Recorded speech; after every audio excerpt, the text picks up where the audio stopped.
Honorable Council members, I regret to inform you that my assessment of the Human Military Academy has yielded disturbing results.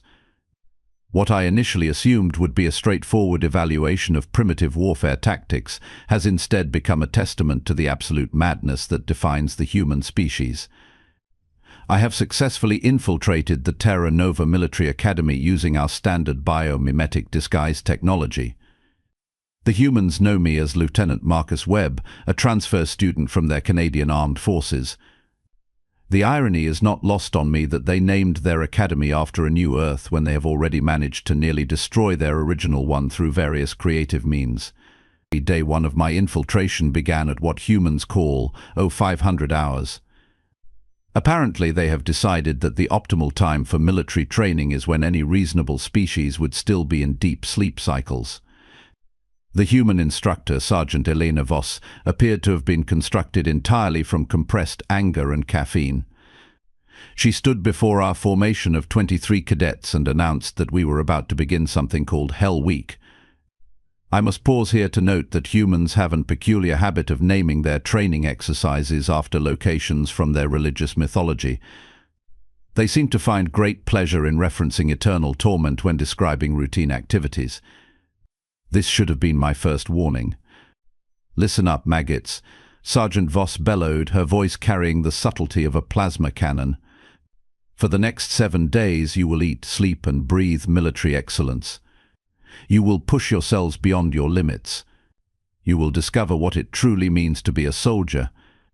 The human next to me, a lanky individual named Jimmy Park, leaned over and whispered, "Great, another week of sponsored torture." His casual acceptance of impending suffering was both admirable and deeply concerning. Our first exercise involved something called an obstacle course.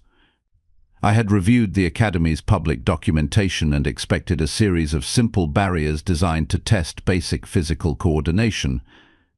What I encountered instead was a monument to human creativity in the field of controlled self-destruction. The course began innocently enough with a series of low walls to climb over, child's play for someone with my enhanced Zephyrian physiology. Then came the rope climb, followed by monkey bars, and finally, the mud pit. Esteemed council members, I must emphasize that humans appear to have developed an almost religious reverence for covering themselves in dirt and water. They do not simply traverse difficult terrain, they actively seek out the most unpleasant possible conditions and then compete to see who can endure them most enthusiastically. Cadet Amy Torres, a compact human female with the apparent upper body strength of a construction mech, grabbed the rope and began climbing with liquid efficiency. "Come on, Webb," she shouted down at me. "My grandmother could climb faster than that, and she's been dead for 3 years. I should note that humans frequently invoke deceased relatives as motivational tools. The psychological implications of this practice deserve further study. The mud pit proved to be exactly what its name suggested, a depression filled with water and soil that had been deliberately churned into the consistency of liquid concrete. The objective was to crawl beneath a series of nets stretched 18 inches above the surface while humans with water cannons, drill sergeants with hoses attempted to increase our misery quotient. I watched in fascination as Danny Walsh, a red-haired human who had introduced himself as basically indestructible, threw himself into the mud with genuine enthusiasm. He emerged on the other side looking like he had been recently excavated from an archaeological site, grinning as if he had just won their equivalent of the Galactic Peace Prize. "Webb, move your sorry carcass." Sergeant Voss's voice cut through my anthropological observations. "This isn't a sightseeing tour." I entered the mud pit and immediately understood why humans had developed such elaborate bathing rituals. The substance clung to my biomimetic skin with the tenacity of a Rigelian mind slug. Worse still, the water cannons were operated by humans who seemed to view accuracy as a personal challenge. Cadet Lisa Hunt, who had somehow completed the course ahead of me, stood at the finish line offering commentary. "Nice technique, Webb. Did you learn that crawling style from watching wounded walruses?" "Human humor," I have observed, relies heavily on comparing their fellow humans to various Earth animals, usually in states of distress or dysfunction. This appeared to be considered both amusing and motivational. The afternoon brought what Sergeant Voss cheerfully described as combat conditioning. This involved a series of exercises designed to simulate battle conditions, including something called buddy carries, where humans were required to transport their unconscious comrades to safety. I was paired with Cadet Mike Fletcher, a human whose primary distinguishing characteristic was his ability to find humor in any situation, no matter how dire. As I attempted to carry his limp form across the training field, he provided a running commentary. "You know, Webb," he said, his voice muffled by my shoulder, "most people try to avoid carrying dead weight, but here we are making it an art form. I feel like I should be contributing more to this relationship." "Perhaps you could be silent," I suggested, adjusting my grip as we approached a series of barriers. "Oh, I see how it is. You want the strong, silent type. Well, I hate to break it to you, but silence isn't really my thing. I'm more of a constant stream of consciousness kind of guy." The barriers in question were designed to simulate battlefield obstacles, collapsed walls, vehicle wreckage, and what appeared to be the remains of a small building. Each required different techniques to navigate while maintaining a secure grip on one's wounded partner. Cadet Rebecca Stone, who had been observing our progress, called out helpful advice. "Fletcher, stop talking and start helping. Webb looks like he's about to drop you into that puddle." "That puddle has been there since Tuesday," Fletcher replied. "I'm pretty sure it's achieved sentience by now. I'd rather not make its acquaintance." As we approached the final obstacle, a wall roughly 8 feet in height, I began to appreciate the complexity of human military thinking. They had created a training system that required not just individual excellence, but seamless cooperation between team members. The wall could not be scaled by a single person carrying a full-grown human, but required coordination between multiple individuals. Cadet Torres appeared at the base of the wall, followed by Walsh and Hunt. Without discussion, they formed what humans apparently call a human ladder, with Torres bracing herself against the wall while Walsh climbed onto her shoulders. "Come on, Webb," Walsh called down. "Pass Fletcher up here, and then we'll pull you up." The process that followed challenged every assumption I had made about human physical capabilities. Torres, who could not have weighed more than 60 kilograms, supported Walsh's 75 kilograms while he reached down to accept Fletcher's 80-kilogram mass from my arms. Hunt positioned herself to assist with the transfer while providing what humans call spotting, essentially serving as a human safety net.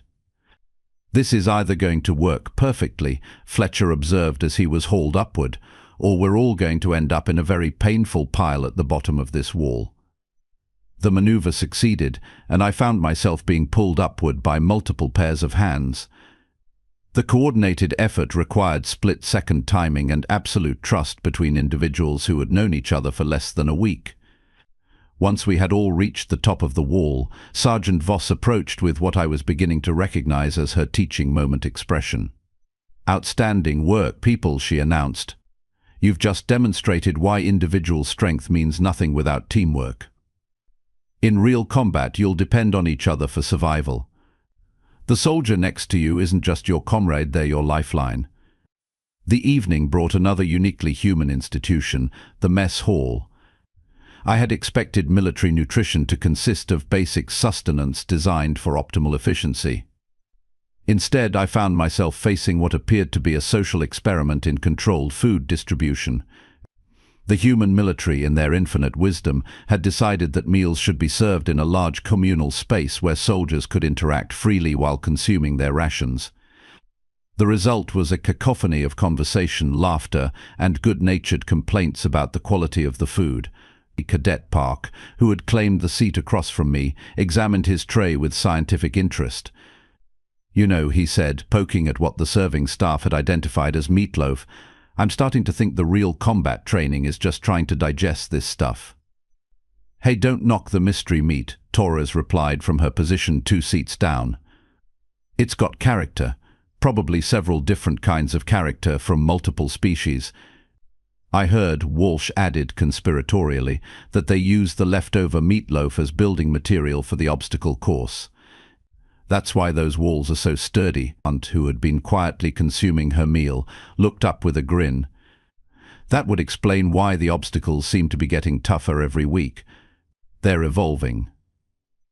The conversation continued in this manner for the duration of the meal, with each human contributing observations that ranged from genuinely insightful to completely absurd.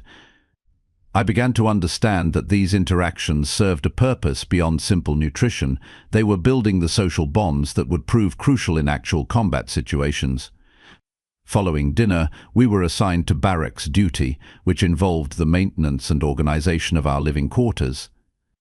I had expected this to be a simple matter of individual hygiene and personal organization. Instead, I discovered that humans had transformed basic housekeeping into another opportunity for teamwork and mutual support. The barracks consisted of a long room filled with 24 beds, each accompanied by a personal locker and storage area. The space was designed to provide minimal privacy while maximizing social interaction. Each cadet was responsible not only for their own area but for contributing to the overall cleanliness and organization of the entire space. Fletcher, who had been assigned the bed next to mine, was attempting to fold his blankets according to military specifications. The process required each blanket to be creased and tucked with mathematical precision, creating what Sergeant Voss had described as hospital corners. "You know, Webb," he said, struggling with a particularly stubborn corner, "I'm starting to think the military has a serious obsession with geometry. Everything has to be perfectly square, perfectly aligned, perfectly measured. It's like they're trying to impose order on the fundamental randomness of the universe."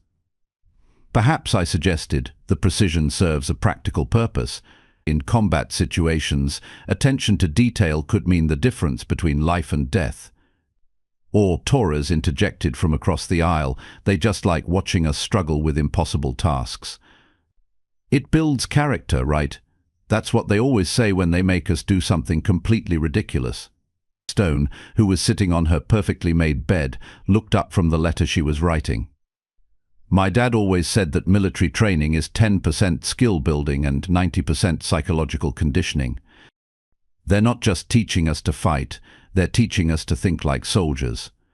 And soldiers think in right angles." Fletcher asked, finally achieving success with his blanket corners. "Soldiers think in terms of precision, discipline, and mutual dependence," Stone replied. "The right angles are just a symptom." As the evening progressed, I observed the cadets engaging in various personal activities, letter writing, equipment maintenance, and quiet conversation. The atmosphere was relaxed but purposeful, with each individual contributing to the collective well-being of the group. Aunt, who had been quietly reading a technical manual, looked up suddenly. "Hey Webb, you've been pretty quiet tonight. Everything okay?" I realized that my observational approach had been noticed by the humans, who were apparently more perceptive than I had initially assumed. "I am simply processing the day's experiences," I replied carefully. "First day of Hell Week can be a bit overwhelming," Walsh agreed. "Tomorrow's going to be even more intense. We've got weapons training, tactical exercises, and something called leadership challenges that I'm pretty sure translates to creative torture. The key," Torres added, "is to remember that everyone else is suffering just as much as you are. Shared misery creates strong bonds." Park, who had been listening from his bed, sat up with interest. "That's actually a fascinating psychological principle. Humans who endure difficult experiences together develop stronger social connections than those who only share positive experiences."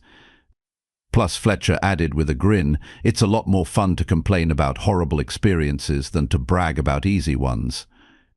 As the lights dimmed and the barracks settled into quiet, I found myself reflecting on the day's observations.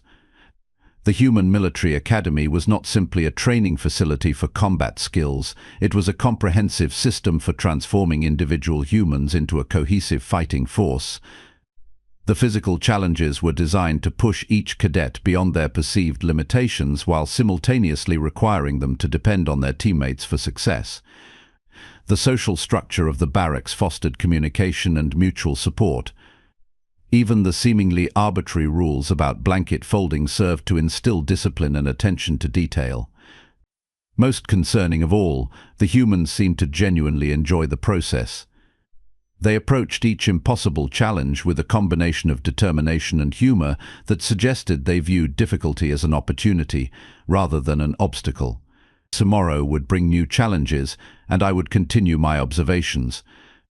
However, I must confess to the Council that my initial assessment of human military capabilities may have been insufficient. The humans were not simply learning to fight, they were learning to become something greater than the sum of their individual parts. And frankly, that should terrify us all. Esteemed Council members, I regret to inform you that my second day of infiltration has confirmed my worst fears about human military capabilities. What I witnessed during the remainder of Hell Week has fundamentally altered my understanding of this species and their potential threat level to our galactic civilization. Day 2 commenced with what Sergeant Voss enthusiastically called live fire exercises. The term alone should have sent me fleeing back to my extraction point, but my dedication to intelligence gathering compelled me to continue the mission. I now question the wisdom of that decision. The humans had constructed an elaborate training facility that simulated urban combat conditions. Buildings, vehicles, and obstacles were arranged to create what they called a kill house. Another example of their disturbing habit of naming training facilities after concepts involving death. "All right, people," Sergeant Voss announced as we assembled in the pre-dawn darkness. "Today you're going to learn why we call it combat and not aggressive negotiation. You'll be working in teams of 4, clearing rooms and neutralizing targets using live ammunition. I must emphasize to the Council that these humans were training with actual projectile weapons capable of inflicting fatal damage. The casual manner in which they handled instruments of destruction was both impressive and deeply unsettling. My team consisted of myself, Torres, Fletcher, and a new cadet named Kevin Marsh, who had arrived the previous evening. Marsh possessed the unsettling combination of nervous energy and complete fearlessness that seemed to characterize many human soldiers. "So, Webb," Marsh said as we checked our equipment, "Torres tells me you're some kind of tactical genius. Got any brilliant strategies for not getting shot today?" "The primary strategy," I replied, "should be careful planning and precise execution." Fletcher, who was examining his weapon with professional interest, looked up with a grin. "See, that's your first mistake, Webb. You're thinking like a rational being. Human combat is at least 50% controlled insanity. 60%, Torres corrected. The other 40% is pure stubbornness. Our first scenario involved clearing a 3-story building that allegedly contained hostile forces. The targets were automated systems that would emerge from concealment and fire harmless laser beams at us. Being killed by a training target would result in elimination from the exercise and additional physical conditioning. As we approached the building, I observed the humans transitioning from their casual demeanor to something resembling predatory focus. Their movements became more deliberate, their communication more precise, and their awareness of their surroundings intensified dramatically. "Torres, take point," Fletcher whispered. "Marsh, cover the rear. Webb, you're with me on Overwatch." The transformation was remarkable. These individuals who had been joking and complaining moments earlier were now operating as a coordinated unit with liquid efficiency. Torres moved toward the building's entrance with careful precision, while Marsh positioned himself to monitor our escape route.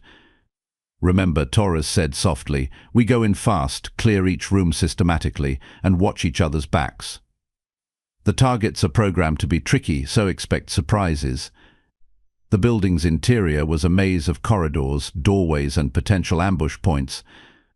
The humans had designed the training facility to maximize confusion and stress, while requiring constant communication between team members. As we entered the first room, a target popped up from behind an overturned table. Torres's response was instantaneous. She acquired the target, fired twice, and moved to the next position while Fletcher provided covering fire. The entire engagement lasted less than 3 seconds. "Clear," she called out, already scanning for the next threat. We proceeded through the building with methodical efficiency. Each room presented new challenges, targets that moved, multiple simultaneous threats, and obstacles that required creative solutions. The humans adapted to each situation with remarkable speed, adjusting their tactics based on immediate feedback. In the building's final room, we encountered what Sergeant Voss had described as a surprise scenario. Instead of the expected automated targets, we found 3 human instructors armed with training weapons and wearing protective gear.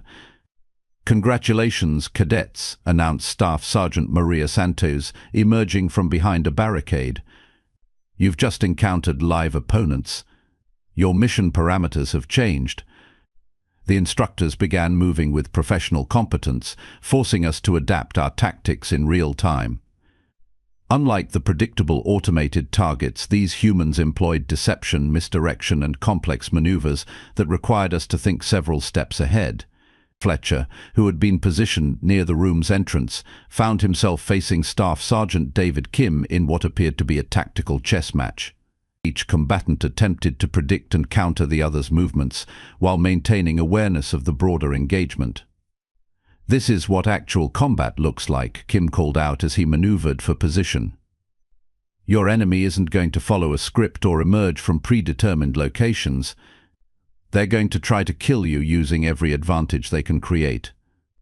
The exercise concluded with our team successfully neutralizing all 3 instructors, but not before they had demonstrated the vast difference between training scenarios and actual combat situations.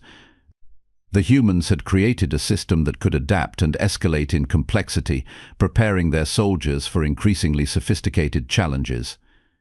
Following the live fire exercises, we were introduced to what Sergeant Voss called psychological operations training. This involved learning to maintain operational effectiveness while subjected to various forms of mental stress and manipulation. "Combat isn't just about physical capabilities," she explained as we assembled in a windowless room filled with various uncomfortable-looking apparatus. "Your enemy will try to break your will, compromise your judgment, and turn you against your own team. Today you're going to learn how to resist those attempts." The training began with simple sensory deprivation. Each cadet was placed in a soundproof booth and required to maintain mental focus while isolated from external stimuli. The experience was designed to simulate the psychological pressure of extended combat operations. After what felt like several hours but was apparently only 45 minutes, I was removed from the booth and immediately subjected to rapid-fire questioning by Instructor Captain Rachel Moore. "State your name and unit," she barked. "Lieutenant Marcus Webb, Canadian Armed Forces," I replied, maintaining my cover identity. "What is your mission objective?" "To complete military training and become an effective soldier." "Who are your team members?" "Torres, Fletcher, and Marsh." The questioning continued for another 20 minutes, with Captain Moore attempting to confuse my responses, challenge my statements, and pressure me into contradicting myself. Throughout the process, I became aware that she was employing sophisticated psychological techniques designed to exploit human cognitive weaknesses. When the session concluded, Moore's demeanor shifted back to her instructional mode. "Excellent work, Webb. You maintained consistency under pressure and didn't allow emotional manipulation to compromise your responses. The key," she continued, addressing the entire group, "is to remember that psychological warfare is just another weapon system. It has strengths and weaknesses, and it can be countered with proper preparation and mental discipline." Torres, who had completed her interrogation session earlier, nodded thoughtfully. "It's like they're trying to hack your brain instead of your computer." "Exactly," Moore replied. "And just like computer security, the best defense is awareness, preparation, and constant vigilance." The afternoon brought what I initially assumed would be a respite from the intensive training, a lecture on military history and strategy. Instead, I found myself witnessing a comprehensive analysis of human warfare that revealed the true scope of their military thinking. Professor Colonel James Mitchell, a veteran of multiple combat deployments, began with a deceptively simple question: what is the purpose of military force? The responses from the cadets revealed the depth of their strategic understanding. Rather than simple answers about defeating enemies or protecting territory, they offered complex analyses of military force as a tool for achieving political objectives, deterring aggression, and maintaining stability. Military action, Torres suggested, is diplomacy by other means. It's what happens when peaceful solutions fail. But it's also a deterrent, added Marsh. Sometimes the threat of military action is more effective than actually using it. Professor Mitchell nodded approvingly. Both correct. Military force exists within a broader framework of international relations, economic pressure, and cultural influence. A soldier who understands only tactics is merely a technician. A soldier who understands strategy can change the world. The lecture continued with detailed analyses of historical conflicts, examining not just the military aspects but the political, economic, and social factors that determined their outcomes. The humans demonstrated an understanding of warfare that encompassed multiple dimensions of conflict. Most disturbing was their analysis of what they called asymmetric warfare, conflicts between opponents with vastly different capabilities and resources. They had developed sophisticated theories about how smaller, less equipped forces could successfully challenge larger, more technologically advanced enemies. The key to asymmetric warfare, Professor Mitchell explained, is to avoid fighting the enemy's strengths while exploiting their weaknesses. You force them to fight your kind of war, not theirs. Fletcher raised his hand. But what if you're the technologically superior force? How do you counter asymmetric tactics? Adaptation, Mitchell replied. You have to be flexible enough to change your approach based on the enemy's strategy. The moment you become predictable, you become vulnerable. The implications were staggering. The humans had not only developed advanced military technology but had also created comprehensive strategic frameworks for employing that technology effectively against any conceivable opponent. Evening brought the culmination of Hell Week, the final exercise. This was a comprehensive simulation that would test every skill we had learned during the previous 6 days. The scenario involved a hostage rescue mission in a hostile urban environment, requiring coordination between multiple teams and real-time adaptation to changing circumstances. "This is it, people," Sergeant Voss announced as we assembled in the equipment bay. "Everything you've learned this week comes together in the next 4 hours. Your performance on this exercise will determine whether you continue in the program or return to basic training." The mission briefing revealed a complex scenario involving multiple objectives, time constraints, and the potential for significant casualties. We would be operating in teams of 6, with each team responsible for a specific aspect of the overall mission. My team had been expanded to include Hunt and a cadet named Brian Cox, who specialized in communications and technical systems. Our objective was to secure the building's lower levels while the other teams handled the upper floors and perimeter security. Remember, Torres said as we reviewed the building schematics, this isn't just about completing our individual objectives. The whole mission fails if any team fails. We're all connected. The exercise began at midnight, with all teams moving simultaneously toward their objectives. The building was a 4-story structure filled with obstacles, automated defenses, and human role players acting as both hostiles and hostages. As we approached our entry point, I was struck by the seamless coordination between teams. Despite operating independently, each group maintained constant communication with the others, sharing intelligence and adapting their tactics based on real-time developments. "Team 2, this is Team 1, Fletcher whispered into his radio. "We're encountering heavier resistance than expected on the first floor. You may need to adjust your timeline." "Copy that, Team 1," came the immediate response. "We're accelerating our approach to provide support if needed." The building's interior proved to be more challenging than our previous exercises. The human role players were skilled actors who portrayed their characters with convincing desperation and fear. Distinguishing between genuine hostages and disguised hostiles required careful observation and split-second decision-making. In one room, we encountered a scenario that perfectly illustrated the complexity of human warfare. A role player was holding what appeared to be a hostage while claiming to be a victim himself. The situation required us to assess his credibility, secure the area, and protect innocent civilians while maintaining our operational objectives. Cox, who had been monitoring communications from other teams, suddenly tensed. "We've got a problem," he whispered. "Team 3 is reporting that their hostages are gone. This might be a trap." The information forced us to reassess our entire approach. If the hostages had been moved or eliminated, our mission parameters would need to change dramatically. The humans had created a scenario that required constant adaptation and collaborative problem-solving. "Torres, take Hunt and secure the stairwell," Fletcher ordered. Cox tried to raise Team 3 for more details. "Webb, you're with me. We're going to clear these remaining rooms and then reassess." The final phase of the exercise tested our ability to operate under extreme pressure while maintaining discipline and coordination. As we approached the building's basement level, we encountered multiple simultaneous challenges, mechanical obstacles, armed opponents, time pressure that forced rapid decision-making.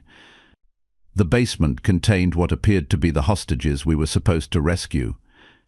However, the setup felt wrong, too convenient, too obvious. The humans had taught us to be suspicious of easy solutions. "This feels like a setup," Hunt whispered as we observed the scene from the stairwell. "Agreed," Torres replied, "but we can't just leave them if they're real hostages."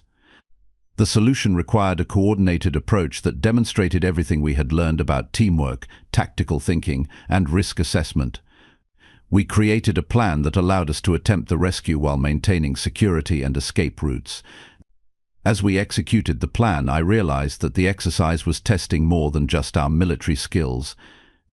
It was evaluating our ability to make moral decisions under pressure, to balance competing priorities, and to maintain human values while operating in extreme circumstances.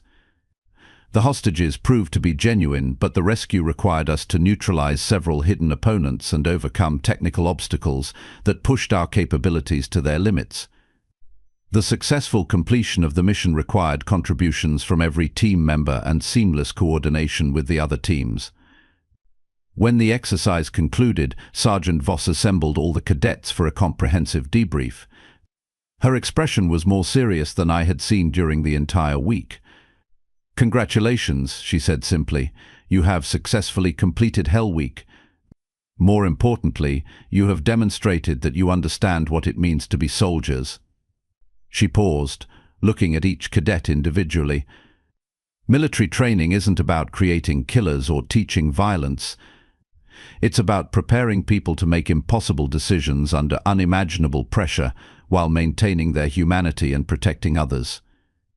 The debrief continued for another hour, with detailed analysis of each team's performance and lessons learned from the exercise. The humans had created a comprehensive feedback system that identified strengths, addressed weaknesses, and provided guidance for continued improvement.